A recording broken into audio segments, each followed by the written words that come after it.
Matric board exam 2025 के लिए विज्ञान से महत्वपूर्ण गेस ऑब्जेक्टिव प्रश्न की अभी के इस क्लास में हम लोग चर्चा करेंगे। आप जानते हैं बाबा एग्जाम में चंद दिनों का समय शेष है, तो ऐसे में आपके लिए हम वही क्लास लेकर आए कि जहां से सीधे सीधे प्रश्न आपके पेपर में बने। तो चाहे आपका साइंस का एग्जाम प्रथम पाली में हो या द्वितीय पाली में, आज के क्लास से काफी प्रश्न रहेगा। और जैसे एग्जाम में प्रश्न पूछा जाएगा, एग्जाम में जानते हैं 80 ऑब्जेक्टिव रहेगा, 40 का जवाब देना है, बट यहाँ पे हम लोग 40 महत्वपूर्ण गेस प्रश्न जैसे एग्जाम में रहेगा अंग्रेजी और हिंदी दोनों माध्यम में, उसी रूप में प्रश्न को आइए लेकर समझते हैं। तो अब एग्जाम में कम समय है तो आपके पास दो ही ऑप्शन है, या तो एक एक प्रश्न आए तो उत्तर दीजिए, अपना स्व मूल्यांकन कर लीजिए कि आपकी तैयारी किस स्तर की है। दूसरा ऑप्शन यही है कि अगर उत्तर आपका गलत हो रहा है तो यहाँ पे सही उत्तर बताया जाएगा, चीजें याद कर लीजिएगा। तो चलिए शुरू करते हैं और अंत में बताइएगा कि आज के 40 में से आपका कुल कितना प्रश्न सही होता है। एक एक प्रश्न का कभी भी क्लास को देखिए तो आराम से मोबाइल को फुल स्क्रीन मोड में रख के और एक एक प्रश्न का उत्तर सोचिएगा और आंसर कमेंट बॉक्स में देते चलिएगा। तो चलिए शुरू करते हैं। यहाँ पे देख लीजिए साइंस का सभी गेस प्रश्न की हम लोग सिर्फ चर्चा करेंगे। सीधे चलते हैं अपने प्रश्न पे। ये सभी इंस्ट्रक्शन है कॉमन सा। यहाँ पे देखिए ऑब्जेक्टिव टाइप प्रश्न शुरू हो गया। आज सिर्फ 40 प्रश्न की हम लोग चर्चा करेंगे और अंग्रेजी और हिंदी दोनों माध्यम में प्रश्न है। यहाँ पे देख लीजिएगा, प्रश्न आपको दिखाई दे रहा होगा। पहला प्रश्न का उत्तर दीजिएगा। क्या कह रहा है आपसे प्रश्न कि किस दर्पण का फोकस दूरी ऋणात्मक लिया जाता है। मतलब कह रहा है कि किस दर्पण का फोकल लेंथ जो है, मतलब ये आपका जो चिन्ह परिपाटी है, उसी से प्रश्न पूछा जा रहा है। तो इसमें से जल्दी से बताएंगे क्या होगा सही उत्तर। तो आप जानते हैं अवतल दर्पण की फोकस दूरी हम लोग ऋणात्मक लेते हैं, तो ऑप्शन बी कॉनकेव मिरर सही उत्तर हो जाएगा। अच्छा, चिन्ह परिपाटी से खूब प्रश्न पूछता है, यहां पे समझ लीजिएगा। यहां पे आपको दिखाई दे रहा होगा, एक है हमारा अवतल दर्पण, दर्पण की हम लोग बात कर रहे हैं, लेंस में दूसरा हो जाएगा, ठीक है। एक है अपना उत्तल दर्पण। ध्यान से समझिएगा ताकि कहीं से भी प्रश्न बने तो अपने को गलत नहीं करना है। अच्छा, अब अवतल दर्पण में मान लीजिए कि U होगा आपका, एक V होगा, एक F होगा, एक और क्या ले लेते हैं हम लोग, F तो मतलब R तो सेम ही है। अच्छा, उसके बाद इसी तरह इसमें भी U का साइन पूछ सकता है, V मतलब प्रतिबिंब दूरी, वस्तु दूरी आपसे पूछ सकता है। उसके साथ साथ फोकस दूरी जो प्रश्न में पूछा था, और वक्रता त्रिज्या पूछ सकता। इसका ज्यादा यूज हम लोग करते हैं न्यूमेरिकल वगैरह, जब लाइट चैप्टर का बनाएंगे आंकिक प्रश्न तो उसमें साइन का बड़ा खेल होता है। तो यहां पे ध्यान से समझिएगा। अब आपसे कोई कहे कि अवतल दर्पण में वस्तु दूरी बताइए, कहेगा सर माइनस, मतलब कि U बताइए तो माइनस, V बताइए तो माइनस प्लस, ये तो आप जानते हैं कंडीशन के अनुसार डिपेंड करेगा। F पूछेगा फोकस दूरी बताइए तो माइनस, और जब F माइनस तो वक्रता त्रिज्या भी माइनस। अच्छा, उत्तल दर्पण आपसे कोई U पूछे तो माइनस होगा, V पूछे तो ये तो प्लस में होगा, और F भी प्लस में, तो F जैसे प्लस तो वैसे ही वक्रता त्रिज्या प्लस में। तो ये चिन्ह जो यहाँ पे आप देख रहे हैं इसको रट जाइएगा। जैसे यहाँ पे पूछा कि किसी दर्पण की फोकस दूरी, किस दर्पण की फोकस दूरी ऋणात्मक लेता है, अवतल। पूछेगा किस दर्पण की फोकस दूरी धनात्मक लेते हैं, तो उत्तल दर्पण होगा। अच्छा, यही से हम लोग डिसाइड करते हैं। जैसे कहे कि कोई अवतल दर्पण है और उसकी मान लीजिए फोकस दूरी 40 सेंटीमीटर है, तो उसका मतलब कि कौन सा साइन होगा, तो क्या कहेंगे -40 लेंगे, जैसे आंकिक प्रश्न में आ जाए। वही उत्तल दर्पण में बात करें तो प्लस में आंसर करेंगे। तो ये चीजें आपको समझ के रखना। यहाँ पे पूरा मैंने बता दिया, कोई भी प्रश्न आएगा तो आपसे गलत नहीं होगा। चलिए, उम्मीद कर रहा हूं ये प्रश्न आप समझे हैं, ताकि मेरा ये प्रयास है कि इसके आसपास भी प्रश्न बने तो आपसे गलत नहीं हो। दूसरा तो कहेंगे सर बउआ टाइप प्रश्न हो चुका है, बिल्कुल ध्यान से देखिए और उत्तर दीजिएगा क्या कह रहा है प्रश्न आपसे। प्रश्न यहां पे है, कह रहा है कि लेंस की फोकस दूरी अगर F है और वक्रता त्रिज्या R है तो इसमें क्या संबंध है। यहाँ पे इंग्लिश मीडियम वाले छात्र छात्राओं के लिए प्रश्न है। तो आप जानते हैं कोई भी लेंस हो या दर्पण हो, उसकी जो फोकस दूरी F होता है वो उसकी वक्रता त्रिज्या के आधा होता है, या इसे ही हम लोग कहते हैं दूसरे भाषा में कि उसकी वक्रता त्रिज्या जो होगा उसके फोकस दूरी के 2 गुना होता है। तो हम लोग प्रूव करते हैं। तो इसका सही उत्तर क्या हो जाएगा, ऑप्शन बी, F बराबर R/2, मतलब फोकस दूरी बराबर वक्रता त्रिज्या बटा 2। ठीक है, तो कभी कभी ये भी ऑप्शन देता है, तो ये भी आप याद रखेंगे। चलिए ध्यान से आंसर चीजें देते चलिए और समझते चलिए एक एक प्रश्न। तीसरा नंबर प्रश्न देखिए क्या कह रहा है आपसे। प्रश्न कह रहा है कि निम्न में से किस माध्यम का अपवर्तनांक अधिक होता है। यहां पे देखिए, विच medium of the following has greater refractive index. Greater मतलब सबसे अधिकतम, ऑप्शन के अकॉर्डिंग किसका जो है अपवर्तनांक है। अपवर्तनांक आप जानते हैं क्या होता है, म्यू जिसे सूचित करते हैं। तो सबसे अधिकतम अपवर्तनांक हीरा का होता है। तो यहां पे डायमंड दिया गया है, कितना होता है तो 2.42, तो सही उत्तर हो जाएगा। अच्छा, जल का आपसे पूछा जाए तो 1.33 होता है। हवा का तो आप जानते ही होंगे, हवा का कितना होता है 1.00, एक और जीरो ना होता है 3। अच्छा शीशा का, तो शीशा में दो तरह के कांच हो जाएगा, एक फिलंट कांच इसी में आता है और एक नॉर्मल कांच। तो एक फिलंट कांच होगा तो 1.52 और नॉर्मल होगा तो कितना होगा 1.65 के लगभग होता है। तो ये पूरा अपवर्तनांक है हर एक माध्यम का। अब पूछा तो सबसे अधिक किसका है, तो हीरा का स्पष्ट दिखाई दे रहा है, तो ऑप्शन डी सही उत्तर। याद रखिएगा, चीजें समझते चलिएगा, उत्तर देते चलिएगा और याद करते चलिएगा प्रश्न। आइए अगले प्रश्न पे बढ़ते हैं। कह रहा है, ये तो बहुआ टाइप प्रश्न है, कह रहा है कि सामान्य दृष्टि के लिए सुस्पष्ट दृष्टि की अल्पतम दूरी, यहां पे देखिए आपसे क्या पूछा जा रहा है कि द लीस्ट डिस्टेंस, अल्पतम मतलब कि न्यूनतम दूरी बताइए। तो कोई भी आंख है अगर वो स्वच्छ है, मतलब स्वच्छ का मतलब क्या, स्वस्थ है मतलब वो नॉर्मल है, उसमें कोई बीमारी नहीं है, किसी भी रोग से ग्रसित नहीं है, तो उसकी दूरी क्या होता है आपका रेंज, परास क्या होता है, सिंपल सा आप लोग हम लोग देखें तो परास आंख का होता है 25 सेंटीमीटर से लेकर और इन्फिनिटी तक। मतलब कि कोई भी आंख स्वस्थ कब है, जब वो न्यूनतम 25 सेंटीमीटर पर रखी वस्तु को देख ले रहा है। अगर मान लीजिए 15 सेंटीमीटर कोई वस्तु हम नहीं देख पा रहे, तभी हम कहेंगे आंख हमारा स्वस्थ है।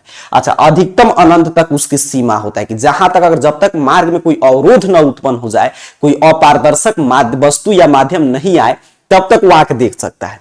तो ये चीज है आंख का रेंज। अब तो यहीं से क्लियर हो गया कि पूछे न्यूनतम दूरी तो 25 सेंटीमीटर, अधिकतम दूरी तो अनंत है। तो यहां से दोनों प्रश्न का जवाब मिल गया। अब यहां पे पूछा है चूंकि न्यूनतम तो 25 सेंटीमीटर, देखिए मीटर में है, मिलीमीटर ये होगा नहीं, और वही अधिकतम पूछता तो अनंत होता। तो चौथा का ऑप्शन भी आ गया, कोई डाउट नहीं। चलिए आगे बढ़ते हैं, अगला प्रश्न देखते हैं 5 नंबर। क्या कह रहा है आपसे प्रश्न, देखिएगा ध्यान से समझिएगा। कह रहा है कि श्वेत प्रकाश का कौन सा रंग वर्ण किसी प्रिज्म से गुजरने के पश्चात सबसे कम झुकता है। कर अगर प्रिज्म से हम लोग श्वेत प्रकाश मतलब कि गुजारेंगे, श्वेत प्रकाश आप जानते हैं 7 रंगों का मिश्रण होता है, तो अगर श्वेत प्रकाश हम लोग गुजारते हैं तो यहां से 7 रंग निकलेगा, 1 2 3 4 5 6 और अपना 7। तो इसमें से कह कौन सा सबसे अधिक, सबसे कम झुकेगा। यहां पे देखिए सबसे कम, यहां पे देखिए लिस्ट पूछा है, सबसे कम कौन झुकेगा।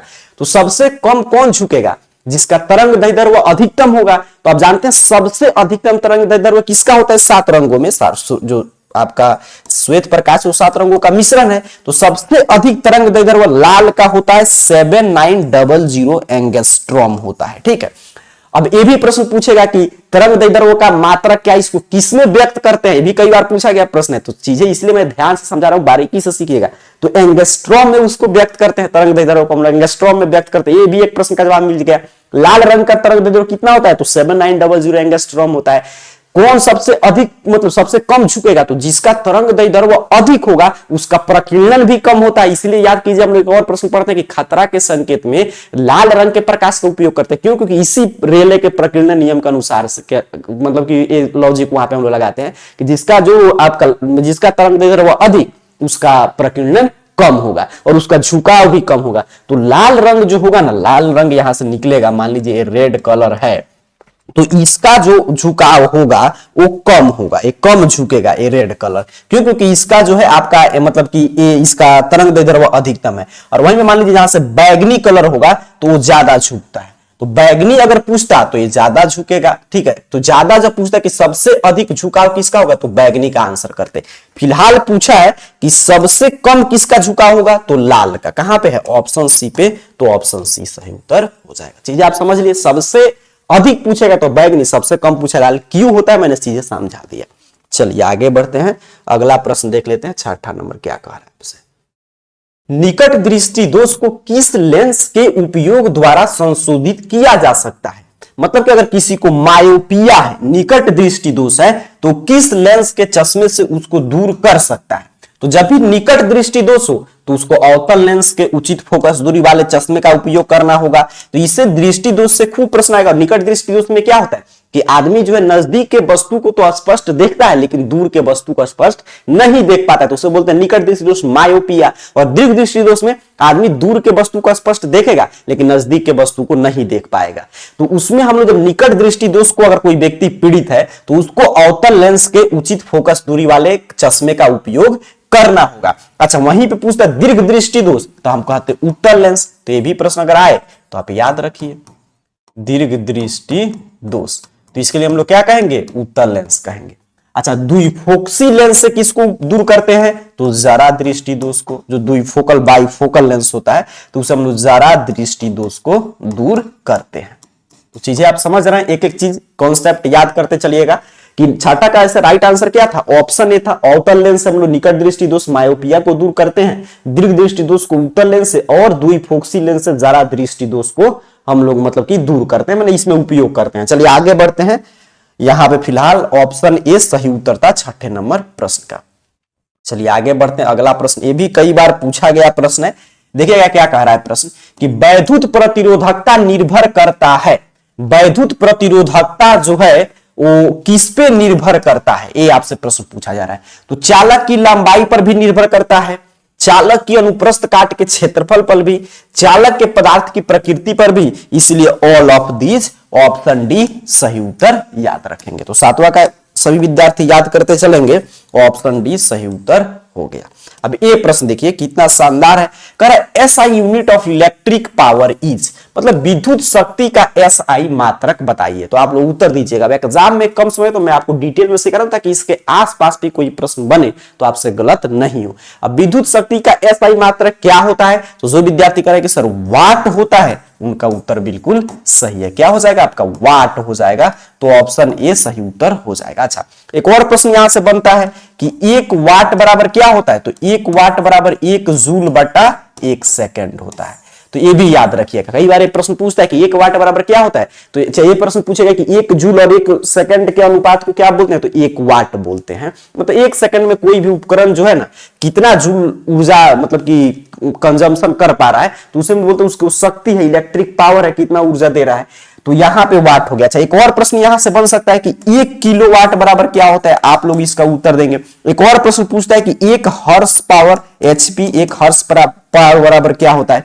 तो 1 किलोवाट बराबर 10 के पावर 3 वाट और 1 एचपी बराबर 746 वाट। तो ये 3 महत्वपूर्ण प्रश्न है जिसको नोट डाउन करके याद कर जाइएगा। चलिए यहां से हमने क्या सीखा कि विद्युत शक्ति का एसआई मात्रक जो है वाट होता है। 1 वाट बराबर 1 जूल बटा 1 सेकंड होता है। 1 किलोवाट बराबर 10 के पावर 3 वाट होता है। 1 एचपी मतलब हॉर्स पावर अश्व शक्ति बराबर 746 वाट होता है। चीजें क्लियर है, कॉन्सेप्ट आप सीख रहे हैं। आगे बढ़ जाएं, अगला प्रश्न देखते हैं। आगे बढ़ते हैं, 9 नंबर प्रश्न देखिएगा। ये देखिए, एक बीओटी की मान पूछ रहा है, मतलब 1 यूनिट विद्युत ऊर्जा का मान क्या होगा। तो 1 यूनिट विद्युत ऊर्जा का मान 3.6 गुने 10 के पावर 6 जूल होता है। तो ऑप्शन डी पे दिया है, तो यही सही उत्तर हो जाएगा। ठीक है, 1 यूनिट आपके ऊर्जा का मान पूछा था और इसे हम लोग बोलते हैं एक बीओटी भी पूछता है कि बीओटी बताइए, तो ये भी कितना होता है, इतना ही होता है, 3.6 गुने 10 के पावर 6 जूल। तो चीजें क्लियर है। आगे बढ़ते हैं, अगला प्रश्न देखिए।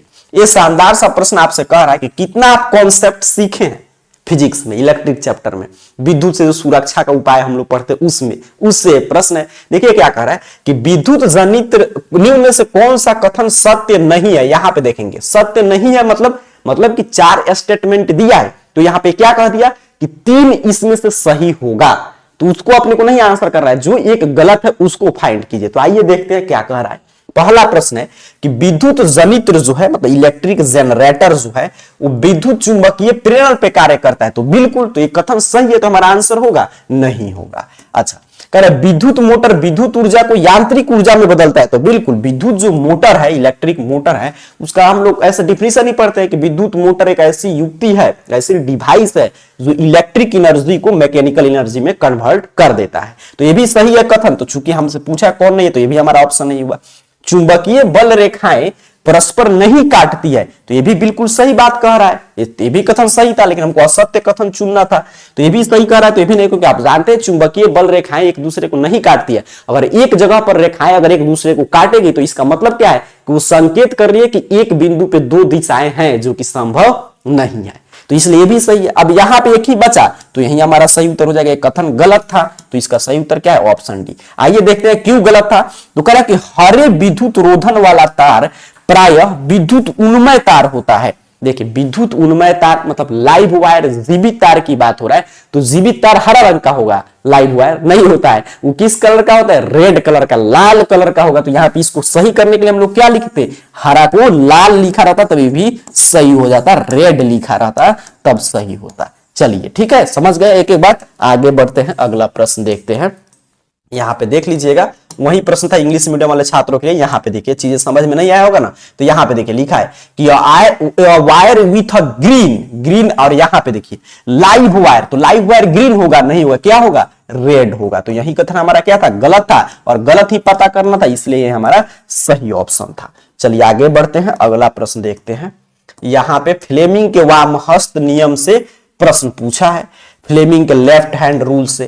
कह रहा है कि in Fleming left hand rule middle finger of the left hand indicates. जो फ्लेमिंग का वामहस्त नियम है उसमें बाएं हाथ का मध्यमा किसके तरफ संकेत करती है? तो बाएं हाथ की मध्यमा जो है वो विद्युत धारा की दिशा बतलाती है। तो यहां पे देखिए चालक में प्रवाहित विद्युत धारा की दिशा बतलाती है, तो ऑप्शन सी सही उत्तर हो जाएगा। इसके लिए फ्लेमिंग का बायां हाथ का नियम आपको याद रखना चाहिए, ये सब आपके सब्जेक्टिव के लिए भी गेस प्रश्न है। चलिए आगे बढ़ते हैं, अगला प्रश्न देखिए। कह चुंबक के भीतर चुंबकीय क्षेत्र रेखाएं की दिशा क्या होती है? आप लोग थोड़ा सा ऑप्शन देखकर यहां पे उत्तर दीजिएगा। देखिएगा प्रश्न क्या पूछा कि चुंबक के भीतर चुंबकीय क्षेत्र रेखाओं की दिशा क्या होती है। जैसे ही आप कहेंगे सर उत्तरी ध्रुव से दक्षिणी ध्रुव, वैसे ही आपका आंसर गलत हो जाएगा। दक्षिणी ध्रुव से उत्तरी ध्रुव होता है, मतलब कि from south pole to north pole होगा, तो ऑप्शन बी सही उत्तर हो जाएगा। देखिए जो यहां पे चुंबक है मान लीजिए, और यह हमारा नॉर्थ है और यह हमारा साउथ है। अब दो प्रश्न है, एक है चुंबक के भीतर, मतलब इसके भीतर कैसे चुंबकीय क्षेत्र रेखाएं हैं, तो इसके भीतर है साउथ से नॉर्थ जा रही है, साउथ से नॉर्थ जा रही है। वहीं इससे बाहर पूछता तो होता north to south, north to south. मतलब चुंबक से बाहर इसका प्रभाव देखेंगे तो नॉर्थ से साउथ होगा, उत्तरी ध्रुव से दक्षिणी ध्रुव, और अंदर तो साउथ टू नॉर्थ होगा। दो प्रश्न है, दोनों को समझ के रखिएगा। चलिए आगे बढ़ते हैं, अगला प्रश्न देख लेते हैं। यहां पे देखिए क्या कह रहा है प्रश्न, कह रहा है आपसे कि नाभिकीय ऊर्जा का स्रोत निम्न में से कौन सा है? Which of the following is the nuclear energy source? ये आपसे प्रश्न पूछा गया है 13 नंबर कि नाभिकीय ऊर्जा का स्रोत इसमें से कौन सा है। ध्यान से देखेंगे और उत्तर देंगे। तो नाभिकीय ऊर्जा का स्रोत आप जानते हैं यूरेनियम है।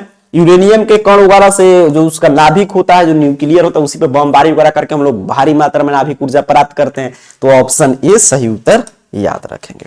आगे बढ़ते हैं ध्यान से, कोई इधर उधर की बात नहीं, सीधे प्रश्न उत्तर पे फोकस रहेंगे ताकि एग्जाम में कम समय है।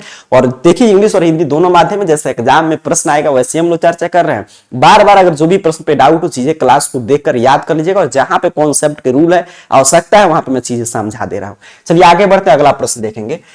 कली चूना का रासायनिक सूत्र, chemical formula of quick lime. अच्छा इसे ही बिना बूझा हुआ चूना शायद बोलते हैं हम लोग। वहीं क्विक लाइम का क्या होता है? CaO होता है, कैल्शियम ऑक्साइड।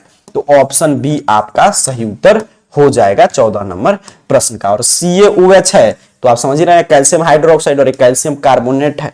आगे बढ़ते हैं, अगला प्रश्न देख लेते हैं।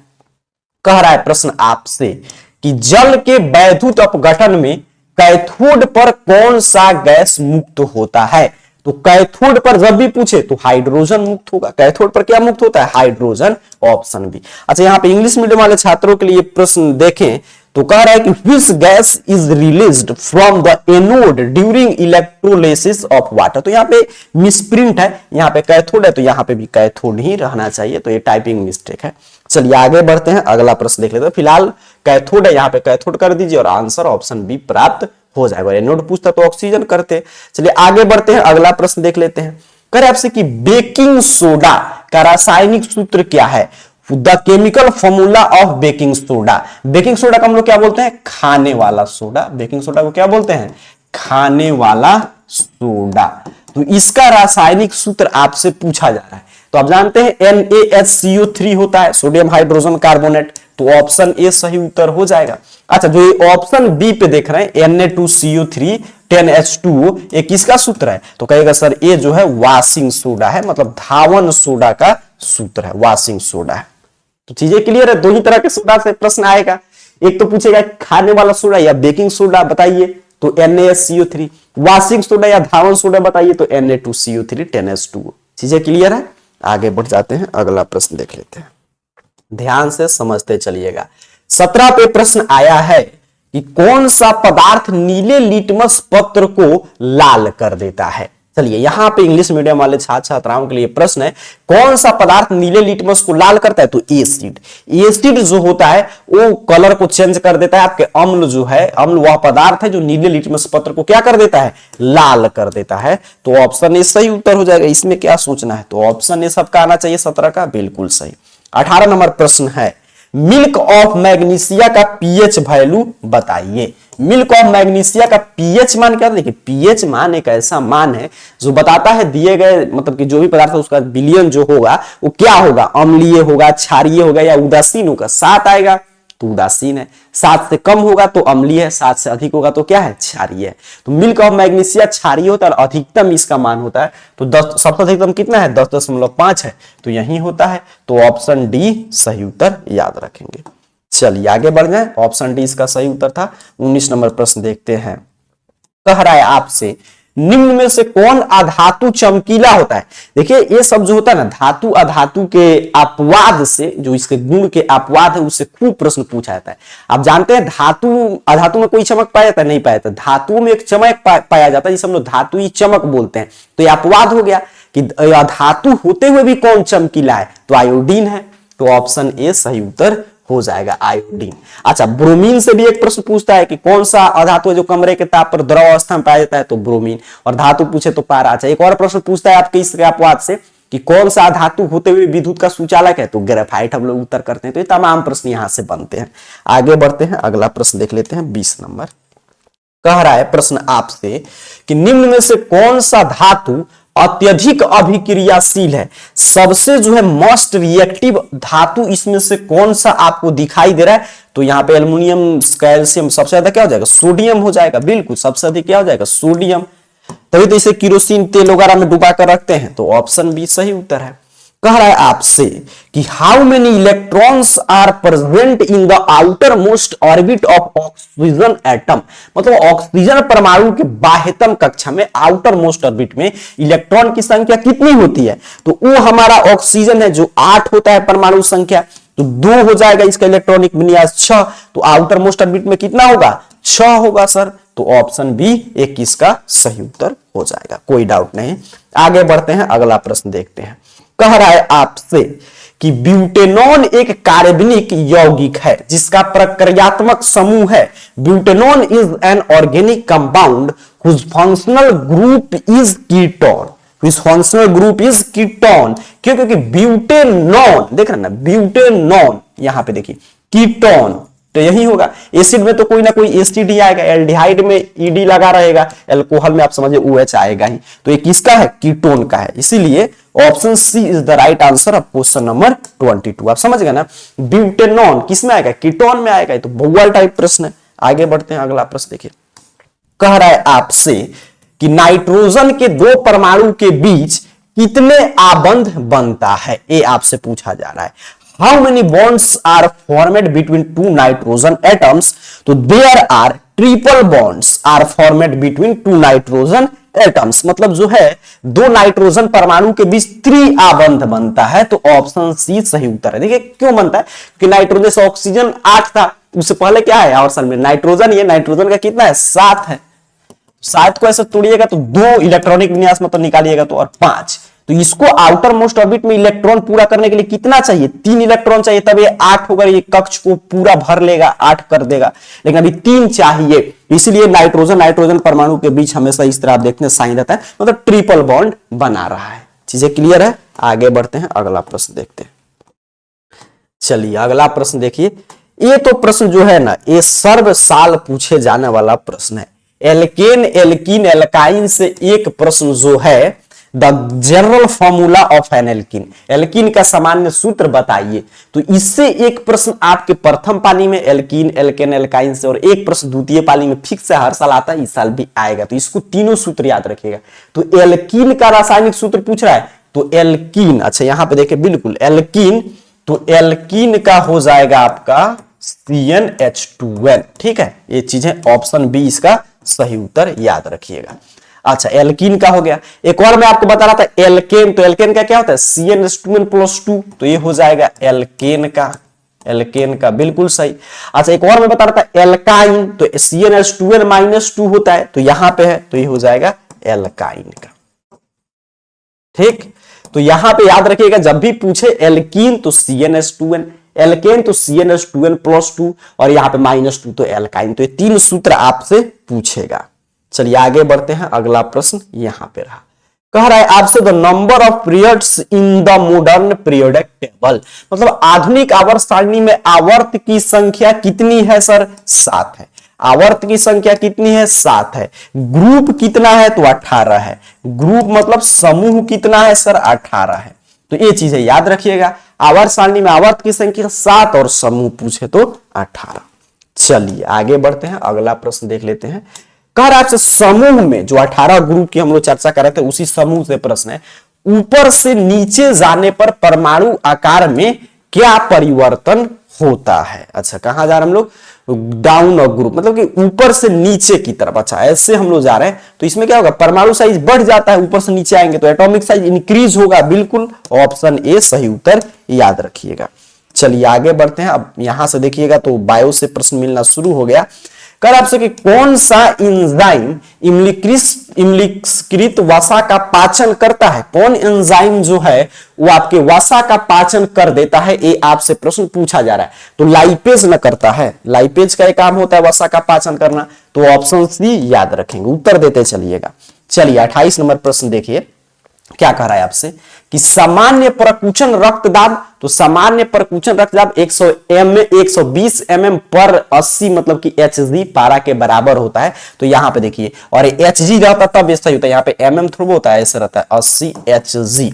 तो यहां पे ऑप्शन सी फिलहाल सही उत्तर हो जाएगा। चलिए आगे बढ़ेंगे, अगला प्रश्न समझते हैं। 29 नंबर क्या कह रहा है आपसे? करे पतियों में प्रकाश संश्लेषण द्वारा बना भोजन पादप के अन्य भागों में किसके द्वारा भेजा जाता है? तो जब भोजन बनाता है पतियों प्रकाश संश्लेषण के द्वारा, तो पादप के अन्य भाग में फ्लोएम द्वारा भेजा जाता है। फ्लोएम जो है ये भोजन के संवहन के लिए ही उत्तरदायी है। पर भोजन के संवहन के लिए कौन उत्तरदायी है? फ्लोएम। जल के संवहन के लिए कौन उत्तरदायी है? जाइलम। ये 2 प्रश्न हमेशा पूछेगा। अच्छा, ये रंध्र क्या करता है? तो गैसों का आदान प्रदान करता है। तो तीनों से प्रश्न आए, अब आपसे एग्जाम में गलत होगा? नहीं होगा, आप चीजें समझ चुके हैं। चलिए 30 नंबर प्रश्न है, कह रहा है आपसे, देखिए ध्यान से, कह रहा है कि उस पौधे का नाम बताइए जो कलम द्वारा कायिक प्रवर्धन को प्रदर्शित करता है। तो एक कलम में कायिक प्रवर्धन कौन प्रदर्शित करता है? रोज गुलाब का पौधा आप देखते हैं, तो ऑप्शन बी सही उत्तर है 30 का। सबका ऑप्शन बी आ गया। चलिए आगे बढ़े, अगला प्रश्न देख लेते हैं। ऑप्शन बी इसका सही उत्तर था 30 नंबर प्रश्न का। 31 नंबर प्रश्न देखिएगा क्या कह रहा है। कह रहा है आपसे कि काला जार जो बीमारी है वो किस रोगजनक के कारण होता है? तो लेशमानिया के कारण होता है। काला जार जो होता है वो किसके कारण होता है? वो लेशमानिया कारण है। तो चीजें इसमें कुछ समझने वाला है नहीं, तो फैक्ट्स रखते चलिएगा। आगे बढ़ते हैं, अगला प्रश्न देख लेते हैं 32 नंबर। कह निम्न में से कौन द्विलिंगी पुष्प है? द्विलिंगी पुष्प मतलब जिसमें नर भाग और मादा भाग, मतलब एक ही पुष्प में पुंकेसर और स्त्रीकेसर दोनों पाया जाए, तो किस में पाया जाएगा? गुलाब के फूल में। ऑप्शन ए सही उत्तर हो जाएगा 32 नंबर प्रश्न का। आगे बढ़े, अगला प्रश्न देखते हैं 33 नंबर। कह रहा है आपसे कि मानव में घ्राणग्राही स्थित है। तो घ्राणग्राही नाक में होता है, जिसे हम लोग सूंघते हैं, ये शक्ति देता है, किसी चीज का गंध हम लोग पता कर लेते हैं। तो ऑप्शन बी सही उत्तर याद रखिएगा। चलिए 34 पे प्रश्न आया है कि हमारे शरीर की सभी ऐच्छिक क्रियाएं नियंत्रित होती हैं। देखिए ऐच्छिक क्रियाएं पूछा है, तो हमारे शरीर की सभी ऐच्छिक क्रियाएं अनुमस्तिष्क के द्वारा नियंत्रित होता है। तो ऑप्शन डी 34 का जो विद्यार्थी कह रहे हैं उनका सही उत्तर हो जाएगा। आगे बढ़ते हैं, अगला प्रश्न देखते हैं 35 नंबर। कह रहे हैं कि जंतुओं में वृद्धि हार्मोन स्रावित होता है। तो जंतुओं में वृद्धि हार्मोन मतलब कि जो मास्टर ग्रंथि है, पीयूष ग्रंथि, इसे हम लोग मास्टर ग्रंथि भी बोलते हैं, मास्टर ग्लैंड, इसी से स्रावित होता है वृद्धि हार्मोन। तो ऑप्शन ए सही उत्तर हो जाएगा, पीयूष ग्रंथि या आपका मास्टर ग्रंथि। चलिए 36 नंबर प्रश्न पूछा है, अनुवांशिकता का सिद्धांत किसने प्रतिपादित किया था? तो अनुवांशिकता का पिता ही बोलते हैं मेंडल को, ग्रेगर जॉन मेंडल, जो मटर के पौधा वगैरह पे प्रयोग किया था। तो ऑप्शन ए इसका सही उत्तर हो जाएगा। बायो में ज्यादा चीजें कॉन्सेप्चुअल होता है, तो इसमें ज्यादा कुछ कॉन्सेप्ट है नहीं, आपको बस चीजें समझ में है तो याद कीजिए, नहीं याद मतलब मालूम है तो आंसर दीजिए, नहीं मालूम है तो रट लीजिए। स्त्रियों में लिंग गुण सूत्र होता है, तो स्त्रियों में लिंग गुण सूत्र जो होता है ना वो XX मतलब की होगा स्त्रियों में, और पुरुष में क्या होगा, मेल में XY होता है। तो ऑप्शन बी इसका सही उत्तर हो जाएगा आपके 37 नंबर प्रश्न का। अब देखिए बायो में मैं क्यों कह रहा हूं कि चीजें आपको मतलब कि ज्यादा याद करना पड़ता है, क्योंकि देखिए बायो क्या है, फिजिक्स क्या है कि उसमें हम लोग कॉन्सेप्ट समझते हैं कि प्रकृति में कोई भी घटना हो रहा है तो क्यों घटित हो रहा है, उसके पीछे का लॉजिक क्या है, ये चीज हम लोग समझते हैं। केमिस्ट्री हमारा है तो उसमें तो नया सब्सटेंस भी हम लोग बना सकते हैं, तो उसके पीछे मतलब चीजें मतलब उसमें भी अपवाद है, बट फिर भी एक जैसे रिएक्शन वगैरह क्यों हो रहा है, तो ये सब चीजें हम लोग समझ सकते हैं। बट बायो में क्या था कि जैसे मान लीजिए हम लोग प्लांट के बारे में रिसर्च कर रहे थे, अपने बॉडी के बारे में रिसर्च कर रहे थे, तो वो सब चीजें पहले से था, तो उसमें कोई जैसे यही गुणसूत्र का ही उदाहरण लीजिए, तो अब क्यों स्त्री में XX ही होता है, तो ये चीजें हम लोग रिसर्च किया, देखा क्या चाहिए क्वालिटी पाए, तो उसको हमने नाम दे दिया। जैसे कोई बीमारी था प्रकृति में पहले से था, हमने उसको क्या दिया, अपना नामांकन कर लिया, तो ये इसीलिए इसमें ज्यादा चीजें रटना पड़ता है। ठीक है, चलिए आगे बढ़ते हैं, अगला प्रश्न यहां पे देखिएगा 38 नंबर। निम्न में कौन जैव निम्नीकरणीय कचरा है, निम्न में कौन जो है जैव निम्नीकरणीय, दो तरह का है, एक बायोडिग्रेडेबल जो वेस्ट होगा मतलब कि एक जैव निम्नीकरणीय और एक जैव अनिम्नीकरणीय कचरा से प्रश्न पूछता है। तो जैव निम्नीकरणीय जो आसानी से मतलब कि वातावरण में नष्ट हो जाए, प्रदूषण वगैरह नहीं फैलाए, जैसे कि टिश्यू पेपर है, तो ऑप्शन डी सही उत्तर हो जाएगा। चलिए 39 नंबर प्रश्न की बात करें तो प्रश्न है आहर तथा पाइन किस राज्य की जल संग्रहण व्यवस्था है, तो आहर तथा पाइन बिहार में है, आप जानते हैं बिहार राज्य में आहर तथा पाइन। तो पाइन आप समझ रहे, सब लोग ध्यान में नहीं सोचता कि पाइन आखिर में कहां है बिहार में, देखो तो हम लोग गांव में लोग बोलता है पाइनी पर, पाइनी पे जा रहे हैं, यहां जा रहे हैं, तो वही क्या पाइन को लोग चेंज कर दिए, तो वो चीजें कहां है, बिहार में। चलिए आगे बढ़ते हैं, अगला प्रश्न यहां पे देखिए 40 नंबर। प्राकृतिक संसाधनों का प्रबंधन के लिए सबसे उपयुक्त विकल्प निम्न में से कौन सा है, तो हम लोग 3R का मतलब कि पढ़ते हैं, रिसोर्स एक आर से रिसाइकल, एक आर से रीयूज, मतलब कम उपयोग कीजिए, पुनः चक्रण, पुनः उपयोग में लाइए, तो ऑप्शन डी 40 का सही उत्तर हो जाएगा। तो इस तरह मैंने 40 ऑब्जेक्टिव प्रश्न महत्वपूर्ण आपको डिटेल में समझाने का प्रयास किया। यहां पे चीजें आपका ध्यान क्लास में होगा, तो आप 40 से नहीं समझिए, इससे 50-60 प्रश्न आप सीखे होंगे मैक्सिमम, जो मैं प्रश्न इसके आसपास भी बता रहा था। 40 में से आपने कुल कितना सही किया, नीचे कमेंट बॉक्स में अपने नाम के साथ जरूर बताइएगा। आगे आप किस विषय का क्लास चाहते हैं उसकी भी जानकारी आप दे सकते हैं कमेंट बॉक्स में, अगले जो भी आप लोग क्लास डिमांड करेंगे अगले मतलब की क्लास में हम उसी सब्जेक्ट को पढ़ेंगे। और ऐसे बाकी सब क्लासेस इस चैनल पे जारी है, अंतिम समय में वही क्लास आ रहा है जो आपके एग्जाम के लिए महत्वपूर्ण है, तो चैनल को सब्सक्राइब करके रखिए। और सब जानकारी के लिए टेलीग्राम वगैरह, व्हाट्सएप चैनल वगैरह पे AR कैरियर पॉइंट सर्च करके ज्वाइन हो सकते हैं, सबका लिंक डिस्क्रिप्शन बॉक्स में मिल जाएगा। मिलेंगे अगले क्लास में, तब तक के लिए इन प्रश्नों को याद रख करके तैयार हो जाइए। आप सभी को बहुत बहुत धन्यवाद।